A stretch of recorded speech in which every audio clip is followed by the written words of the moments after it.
to the Daily Deuce. I'm Gary Graves from just outside Louisville, Kentucky, home of the just concluded Kentucky Derby, and in Maryland, home of the upcoming Preakness Stakes, second leg of the Triple Crown, John Webster, and our good friend John Pitt. John Pitt, how are you?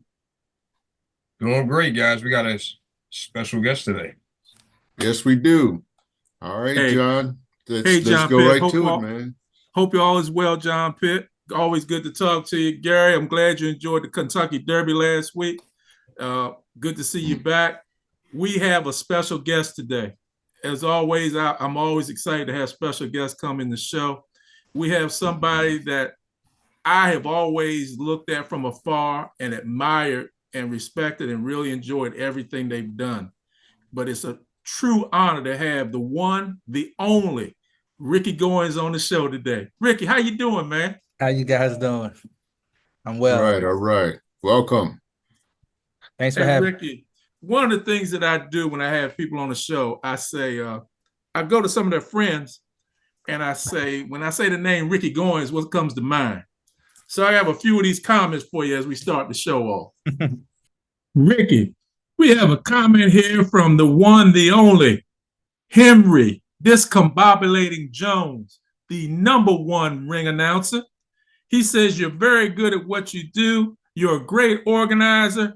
You are a basketball legend. You have a serious passion for the game, and you empower others who play the game. Ron Bailey, journalist. I see the smile on your face already. Man. Hey, he says, I've seen Ricky develop many leagues, seen him get kids in school, seen many people positively impacted by him. He is a serial entrepreneur in the basketball space. Now, I'm going to tell you something. That's the first time I've ever seen the word serial used like that, and I'm impressed. Serial entrepreneur in the basketball space. Just not extracting, but it's helping kids as well. That's Ron Bailey. Yeah. Now, here's another one. Basketball trainer, Brad Pinchback. He texted me over there. That's my guy too. Me and Pinch knew each other when we both had hair on our heads. That's how far we go back. He says you used to ask him about many of the Montgomery County players. A lot to do with the Capital Classic coming back. Everyone deserves a shot program. He thinks it's one of the best programs, and that's one of the first things you started with the nonprofit. We're going to talk a little bit about that as well. Said you also did the Legend Coalition. Was that at Spring Hill Lake? That was all over the place. Spring Hill Lake, Kelly Miller, Cesar Chavez, Anna Costa. Yeah. We moved around with it. Yeah, so he said you also did some programs over there as well. So introduce Rick to, what was it, Joe Bradshaw. My guy. Talks about your 30 for 30 basketball showcase. One of Pinch's clients, Brian Knapp, participated in your program. Brian Knapp, graduate of 2017. Cornell University. Yes, sir. Now, this next one is a basketball legend in the DMV. Goes by the name of Stacy Robinson. Stacy says you are a great young man, great for the city. You keep the legacy of basketball going in the DMV. A lot of guys don't know the history of basketball, but you help incorporate that in people and show them about what is old, what is now, and what is new. Doing a lot of tournaments.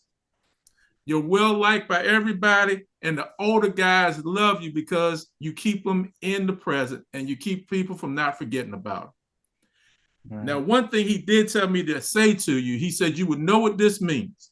He told me to say, Ricky Goins, Omaha, Omaha, Omaha. No mystery there. Now, the last one. A good friend of yours and a good friend of mine. Neil Tucker of The Huddle. Oh, man. Neil says you're a very great friend. You always want to make sure that you prove your presence and do what you can to show how great things are.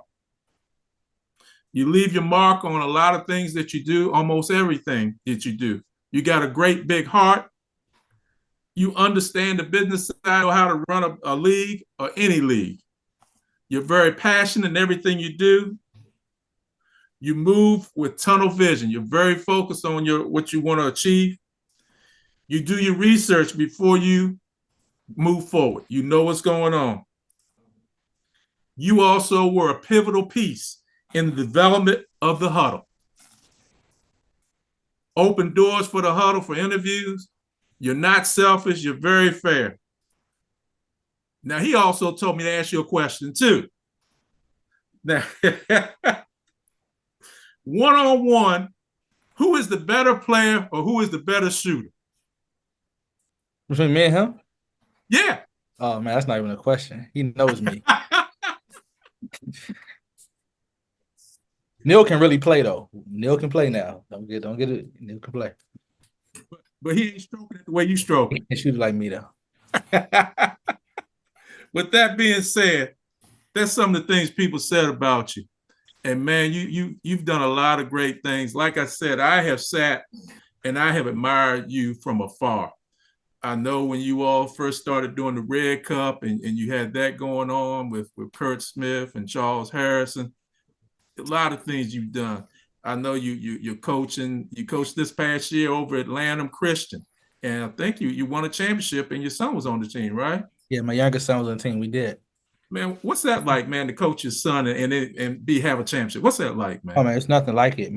So my dad coached me AAU when I was young, and it was my best basketball experience I ever had. So coming out of COVID, I want to make sure my older son Ricky had a chance to play middle school basketball. So Byron Mouton, a friend of mine, was the varsity coach at Lamb. I asked him, "Hey, does Lamb have a middle school team?" Sure. And he said, "Yeah, man, they need a coach." I'm like, "Well, I'm not really trying to coach." I said, I help him. I'll help him raise some money, but I don't want to coach. So it came down to the wire, and it was like, man, they don't have no coach. So I just did it. My first year, we won 2 games. Second year, I had to recruit some kids in. We won 12 games, most in school history. And last year, we won 23 games, and we went undefeated in our league and won the championship. And now I resigned right after. So you're going home with the championship, and you're finishing with a championship. Yeah, I had to, man. I did it. I did it for my sons. So once they're now in high school, now that they're gone is now that they've gone to high school, is I don't want to do it anymore. But it was fun. It's getting the kids a chance to participate. The other kids on the team a chance to win. We did a lot of things, man. We did college visits. We got to play a lot of road games. We got donations from everybody from Kevin Durant to Vernon Davis. The parents didn't have to pay anything outside of actually tuition for the school. So I got to give the kids a really good experience. That's what it was about for me. And while you're giving these kids this experience, tell me if I'm wrong, they can also see other ways that they can be successful in basketball besides being successful on that court. Is that one of the things you want to show them as well?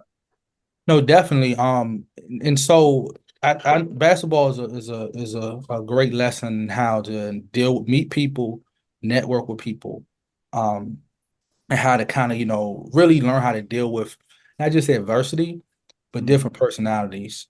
And I learned more through basketball than anything else in life. And so being able to use that to give these young kids the same experience, it's important to me.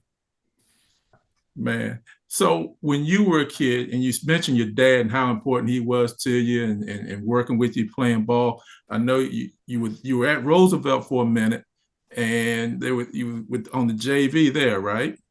Yeah. So I ended up there. I was going to go to Laurel High School out of Kenmore Middle School. I played basketball there. I had a pretty good 8th grade year.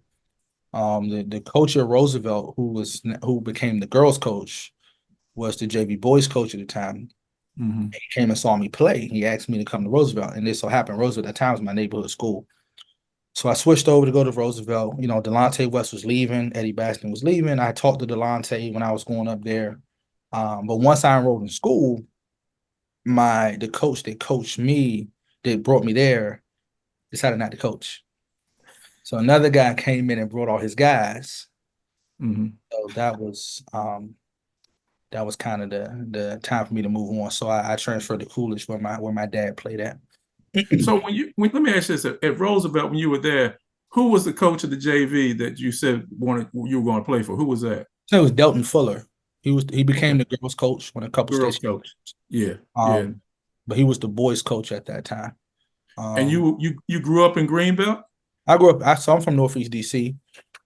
Uh, Then we moved. My family. Once my grandfather passed, we moved to Bladesburg, Maryland.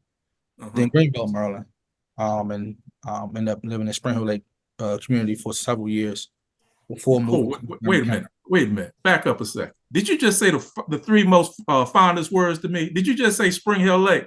Hill Lake. That's where I really, I was there from when I was about 10 years old to about 17 years old. Man, when I first started in recreation, that's the first center I worked at, Spring Hill Lake, all the way through college. Hmm. Special place for me. Yeah, Special place man, for me, that's man. my place. I still go there now. I got some league games going on there now, actually. Yeah. And Brian Butler was over there. Is Brian That's still my over there? that's my best friend, man. We started EDS together. That's my best friend on this planet. Yeah, Brian. When I was running the league, his kids played on our team, man. One Yeah. of Yummy played on one of those Yeah. championship teams at Roosevelt, and the other kid he played. Oh, I forgot his name. both of them won state titles. Okay, that's right. Yeah, they both Yeah, did. yeah. And the other one could shoot, the flat Yeah, out shoot, man. yeah, they both could really play. Oh man, Gary, jump in here, man. What you got? I don't want to go down Spring Hill Lake reminiscing, man, because I could sit here and talk to Ricky for about 40 minutes about Spring Hill Lake. Yeah. I mean, that brings back some memories, from back in the day too. Basketball and otherwise. Football too. I guess, Ricky. My first question is really about the role that you serve today, especially with the landscape in sports, high school sports in particular, changing so much. Um, is your head kind of spinning from everything with the NCAA, with high schools, with AAU? How are you kind of adapting, your style to that? And, how are you telling these kids what's really important with everything going on now? So for me, it's about staying informed and being ahead of the things that's happening. So when I started BDS, one thing I did for college coaches that a lot of people I didn't really speak on was understanding NCAA waivers, how the NCAA kind of operate. So I saw the eligibility rules change, and one thing I did was I helped kids transfer. Today, in fact, I think one changed. Yeah, so with With the the waiver. official Yeah. visits. So, some of this stuff was coming down the pike because, the system of getting kids releases out of school was very dogmatic and very just anti-player. I mean, you would have to go to your coach and ask for a release. And if they said no, you would have to sit out for a year without being on scholarship. So it became to a point where it's like, wait a minute, a coach can tell you to leave and take your scholarship. But if you want to leave on your own, you can't. And so when you start looking at a lot of these lawsuits that was going on, you start having these, antitrust situations. And now you're telling these kids that are producing all this money that they have no autonomy, but everybody else does except them. So the other side of that was that these conferences became very powerful. And if the NCAA wanted to keep these schools associated with them, they now had to bend a little bit. And so now you see the rules where kids can transfer without sitting out, NIL. You see all these things because the NCAA had to stay relevant. If not, the Big East, the Big 12, the ACC would have been like, you know what? We're going to do our own thing. In terms of where I fit in this is I do more consulting now than a lot of the hands-on movement I did before. I moved around a lot of kids prior to just trying to find better opportunities to eventually be able to make money from it, get a better degree. Now I just kind of consult. So with NIL, I do a lot of consulting for the University of Maryland, among other schools. I work with kids to understand NIL from the kids side and what they should be looking for. Um, I just try to be a voice, an advocate, give advice around how complicated it is right now. Yeah. Now, see, where I am here in Kentucky, between Louisville, Kentucky. Well, with every D1 school where NIL is a factor, I'm either reporting on that either with a player or a coach. How much NIL can a coach bring to a program before he brings players in?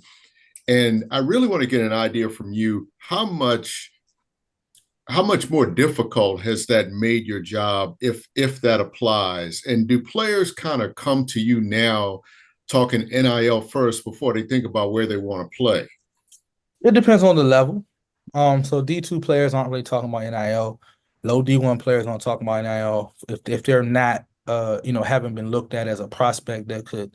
And I want to be very clear about NIL because there's a lot of misconceptions around it. NIL is your personable marketability, the value behind it.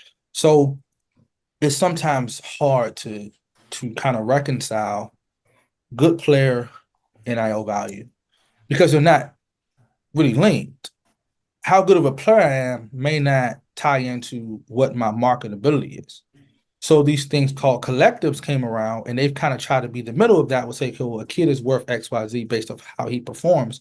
But there's no really way to regulate that. There's no system to say this is what your personal worth is. And it shouldn't be because your personal worth is your personal worth. Now, if you start looking at a pay for play system or, those guys become employees, then you can start thinking about those things. So players may say, no, I'm worth $300,000 I should get. Well, based off of what? Did you come to that conclusion? Do you know what other players are getting in your position in your league?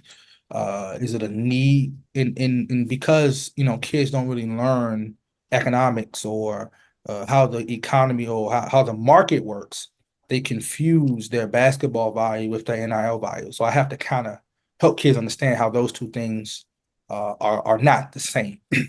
Now you talk about high major players or a kid that's at a low major had a really good year. Now you're talking about a bidding war, and now you're talking about who's going to pay the most money. And my thing for these kids is understand that in terms of how much money you're paid, if you're paid, those are some really sketchy things. You can do an NIL contract with the school, but I say, listen, what's the point of it? Because the first school that sues a player over NIL won't get another player. And the first player that sues a collective over not being paid won't get another scholarship. So there's not a lot of room for enforcement. So it's really taking your time to understand what's the best basketball situation for you, and then kind of look at what the NIL value may be. Yeah, the worst case scenario that I've been hearing about NIL and collectives, and again, for me, that's still kind of a moving target, especially the collective part. But is that it's making you mentioned pay for play. Is that really the case? I mean, do you see kind of a scenario where it's kind of going down that slippery slope? And I guess the second question is, how relevant is the NCAA right now with everything that's going on? I mean, because they've lost just about every other antitrust type case in court, and the conferences are realizing some of the autonomy that they could have, but not taking it just yet. I think that the NCAA stays relevant mainly because of nostalgia, and it's what people know, and it actually is a governing body to apply some type of rule and accountability to a group of schools playing. I think that schools also recognize that if you stay focused on a system that's because the conferences more so focus on the bigger schools with their TV deals. That's what allowed them to exist independently of the NCAA. The NCAA still have the smaller schools that they serve. And I think that's why they're starting to bend. The problem is the argument that college students should no longer be compensated is a losing argument, and the NCAA didn't get in front of it. They just always assumed that they would never lose on that front. Now you have to go back and define what an amateur athlete really is. And I think that's going to be something hard for them to do. Yeah. Were they ever really amateur athletes though? Because I always say the difference between NIL and collectives now is that it's out in the open now, because you have players, and in fact, I think I saw a post from Rex Chapman who was just saying, look, this is no different than $100 handshakes. Now it's just more out in the open. And also that the NCAA would only jump in if it seemed to be egregious, for lack of a better word, where where it was like an open secret. And I guess from my standpoint is just like what really is different with this, as opposed to say, again, the quiet part being said out loud now. Well, it's the difference is that, and I'm always careful about this. This is not pay for play. So you're being compensated for your individual value as a marketing entity. Um, every other sport pretty much has it. It's been basketball and football where they've always tried to kind of over-regulate those things, those things. So when you talk about like a booster doing a handshake and putting $500 in your hand because of your performance, I don't see that as the same as a collective saying that for us to give you an endorsement deal, here's 500 grand, 400 grand, 300 grand. Now, under the surface of that, is that about performance? Well, yeah, at the end of the day, because Caitlin Clark and Michael Jordan have their deals because of how they performed on the court. But when we talk about being more technical about it, these are endorsement deals. See, NIL has to be looked at as like a bunch of individual endorsement deals being handed out to college athletes, not performance contracts. And if people can understand that, they can get it. So now these boosters are doing nothing but setting up companies that give out endorsement deals based off how they feel a player's worth. That is how capitalism works. That's how the economy works. And so, in my opinion, because African Americans are benefiting from this now, it's a problem. And I post about this online all the time. I'm like, you guys don't like the fact that you talk about free market capitalism, you talk about deregulation until young African Americans are using that system. Now it's, oh, we got to regulate. Yeah. I guess my last question, I'll let John jump in, is how long do you think it will be, or do you think that college athletes will soon be deemed as state employees? So I'm gonna give you my opinion on that. I hope that doesn't happen. And this is why. Because when you talk about making people employees, you now have to fall within federal guidelines of Fair Labor Standard Act, Title IX. So now you're not going to longer pay by your worth because there becomes EEOC issues, equal equality. You now your value can be suppressed, and the things you can do can be suppressed based off of the regulations of being an employee. Right now, your 1099 contractors that are receiving endorsement deals, that allows for the better players to be compensated. And I think that that's the way. It's no different than any other league. The better players are compensated more. I don't know if you can trust the athletic department at University of Louisville to make sure it's executed right. For example, That's very interesting that you mentioned Louisville. Yeah. All right, John, take it, man. I know you got questions.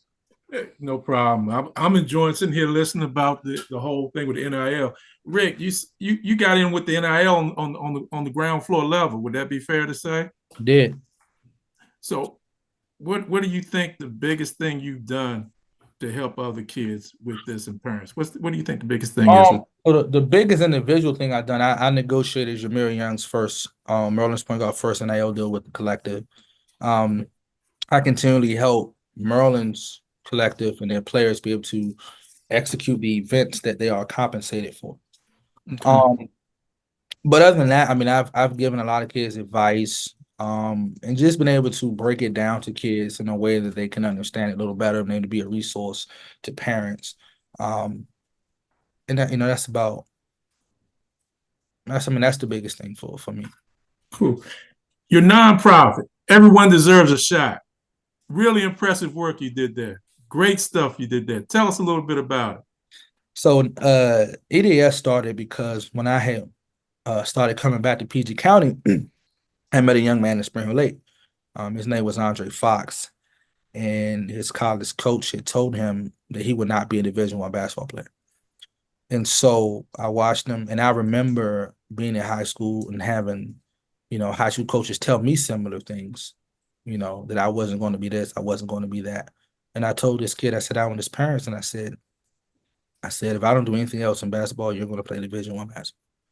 Wow. And he ended up playing Division I at High Point, transferred to South Alabama, was an all conference player, scored 1,000 points. He was coaching last year on the D1 staff. Now he's back playing professional. And, I just had this belief that you saw the AAU culture and how guys are kind of, given certain preferences. And I felt like if you just create an environment, we put those guys on the court with other kids, let those four lines decide who the better player is. And so I would do these runs late night at Spring Hill Lake. We would have college coaches in there. I mean, at the end of the day, over 50 kids signed scholarships on, different levels. And, it was a good time. But it was about just saying, hey, come look at these kids when there's not coaching going on and come see them just play basketball. And that was my motto. Everyone just deserves that chance to be seen. I haven't done a lot of work lately. I'm actually starting a new nonprofit now that's focused on something a little different, but same sort of spirit. What's that one going to be called? What's the new one? It's the Next Five Hoops Foundation. And so the goal is to bridge gaps around kids and their recruiting. So, for example, one thing NIL has done, coaches are less likely to want to offer visits. So that's when we go back to earlier when you're talking about schools can offer unlimited visits. That's important because schools are more reluctant to offer visits. Why? Because of synergy. I can go online and see all your film without ever coming to see you. So one thing I want to do is be able to raise money for kids to be able to take unofficial visits, so they can apply to me and be able to get $500, $100 for them and their family to go towards going to visit schools and taking tours and things like that to incentivize the schools to look at the kids. More looking at like the new landscape in terms of high school kids aren't recruited the way they were. So how do I help bridge those gaps? It's not even about exposure anymore because now this is the mixtape culture. Everybody pretty much has exposure. It's about the technical things to separate a scholarship offer from reaching a kid because of things they may not control. It's really impressive. I mean, you've done so many good things to help so many kids. That's really great. Capital Classic. Mm-hmm.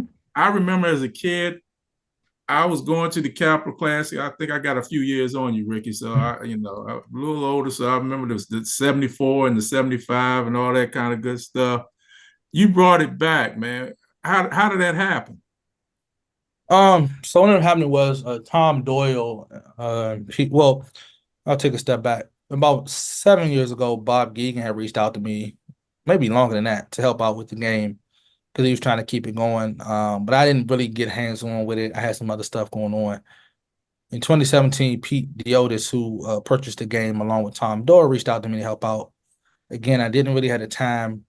They reached back out to me last year. I kind of was like, okay, we're going to do this. Those guys were serious about making the game a real thing, investing the money, going after the resources. So I came in to kind of tighten up the operations side, to kind of, bring in the marketing and use my connections to get the kids. And so it was a good 2-year run for me. Being able to get Mikey Williams on the court was important for us. Bringing back the two things for me that were most important was getting the game live broadcast on TV last year. And then this year, bringing back the urban district versus suburban game. Those were two things that I felt needed to happen to legitimize the game. I think going forward, I think it has a chance to take off if people embrace it. I'm not going to be hands-on anymore, but I feel like the city has to say, "Hey, we want this game here," and that's what's kind of missing. You won't be hands-on with it, but will you still be in the periphery helping out? Not really. I felt, and I told my partners, I felt like I did all I could. I got some other things I want to go. And I've never done, one thing about me, and I'll say this on your show, I never try to overstay my welcome, meaning when I feel I've met the max capacity, what I can bring to the table, what I can do, I have a tendency to say, you know what, let me pass off somebody else and they can take it maybe to another level. I'm not a selfish guy. I'm not here for the fame. The Tom and Pete are doing a really good job of investing, trying to build a culture around the game. They need the support from the community to keep it going, and that's what, I'm pushed. I was just there to try to make sure it had some operational things, that people could I feel like I did that. And I feel like maybe somebody else can take it a little further than I did. Well, my friend, you did a wonderful job with it. Absolutely wonderful job. I want to bring it home. I'm going to ask you this question. Help us out here. NBA playoffs. Can you tell us a little bit what's going on? What's going to happen, man? I don't know, man. I think the youth movement is taking over the league. I think it's tough, man. The league is at such a dichotomy now where you have these older guys that are injured, they can't do it like they used to, and these younger guys that are ready for it. The transition used to be a lot, a little slower. Now it's like overnight. Hey, Oklahoma City's the #1 seed. Minnesota's right there. We don't have LeBron, KD, Chris Paul, Steph Curry are not in the playoffs right now. It's a young man's game, and I think the sooner people kind of, see that, the more clear the picture will be. So going forward, who do you see in your picture being in the finals? I think Minnesota could make a run. I think Boston is definitely going to be there. I think it could be Minnesota. It could be Oklahoma City. Denver could come back. I think it's wide open on the West. I think Boston is. I mean, they're running through the East right now with a little resistance. Hey, Gary, this has been fun, man. Hey, Yeah, an yeah. absolute pleasure Informative. to have Ricky Goins here today. Can you take us home, Gary? Yeah. Well, Ricky, hey, I want to thank you for coming on. You've been very, very informative, filling in some of the holes, a lot of the holes with NIL and recruiting. Man, you got to come back on here. I definitely will. Thank you so much. Only thing I'm going to say is just keep doing what you're doing. And, because, everybody's looking to you for some kind of guidance. And you're probably the only person that I've encountered that's really talking sense on both sides of the coin. So keep on doing what you're doing. Come back and see us. And folks, watch us on YouTube, watch us on Facebook. If you need a link, email either one of us. In the meantime, watch plenty of sports. I appreciate that. Thanks for having me, guys. Hey, take care, everybody. We'll see you again real soon. Take care.